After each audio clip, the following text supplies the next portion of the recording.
that felt good. It's TVB. I'm here.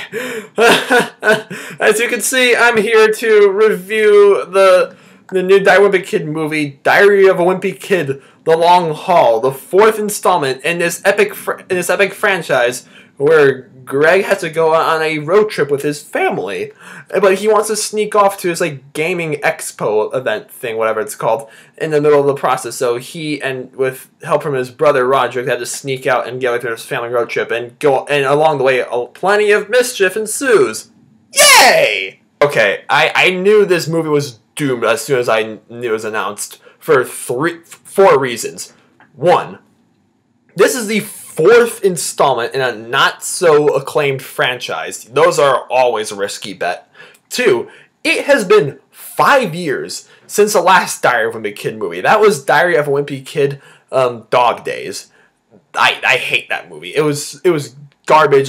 They skipped the third book and decided to just make the fourth book the third movie. They took The Last Straw book and Dog Days book and just mashed them together. That I found complete unnecessary, and the jokes were flat, the humor was dry, and it was boring, it was annoying. I just screw that movie. I like the first two Diary of Wimpy Kid movies. Those are good, and I read the books when I was younger. Those are great books.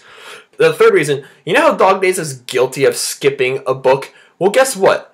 They skipped 5 books this time. Not 1, not 2, not 3, but 5 books. Correct me if I'm wrong. They skipped way too much. They skipped between Dog Days all the way up to The Long Haul. Come on! Why would you do that? The last Diary of a Wimpy Kid book I remember reading was The Third Wheel. That was the one where, Greg and Raleigh had to get, dates for his dance. Yeah, so I cannot, say how accurate this is to the book. But, I haven't read The Long Haul, so I can't, rip this movie apart based on how accurate it is, aside from what I've heard, of course. And the fourth and final reason, a brand new cast for a brand new Diary of a Wimpy Kid movie. You know, I get it, why they switched out all the child actors with these new ones, because the old child actors got too old for these roles. I understand that. But these two kids who play Greg and Raleigh, I don't even think these kids are in middle school yet.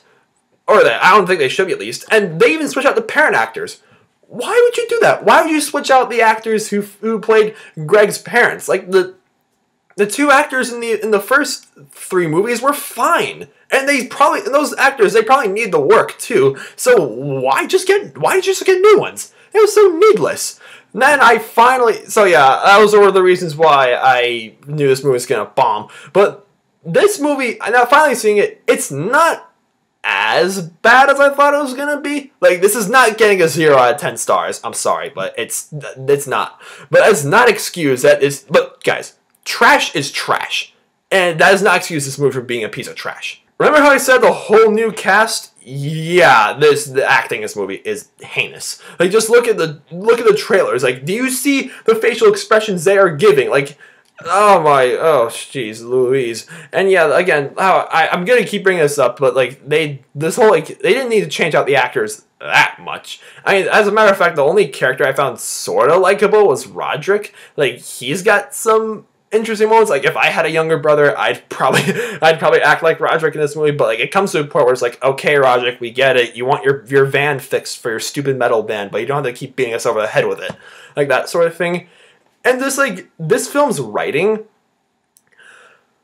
you know, again, the only people I saw, this movie was playing right after school in my local theater. So after school, and I sprinted over to the movie theater, and I made it just in time. And it was just the only people in the entire theater were just me and these 2 other kids who are in middle school. Shout out to you two, by the way. You guys know who you are. They've read the book, so I asked them how accurate is this to the book?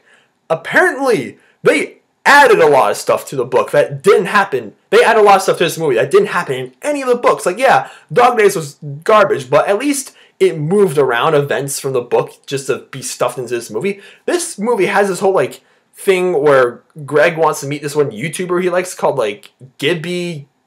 That was the guy's name. Yeah, I don't think that was in the book. And this movie relies on pop culture references.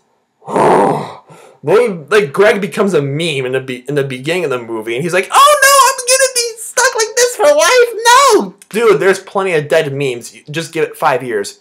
He'll be fine.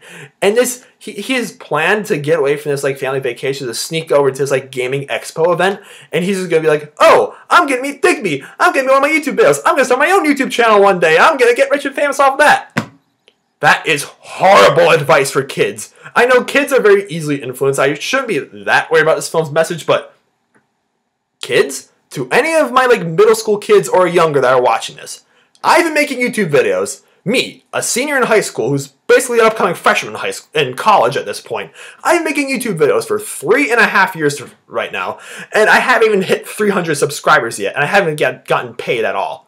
Please, do not take that advice. If you're going to start a YouTube channel, that's great, but do it with having fun in mind, not with not making money or getting rich and famous, because the odds of that happening nowadays are very slim. Also, this movie, like, again, we've seen these jokes way too many times before. And I admit there were a few moments that had me laughing, but I was mainly laughing at because this film got laughably terrible at parts, which I guess that's not a bad thing because, you know, the movie's a comedy. It tries to make you laugh, so if it makes you laugh, I guess it succeeds in that department. But like, there's so many stupid jokes. There's even a scene where they like pay homage to Psycho, like the classic horror movie.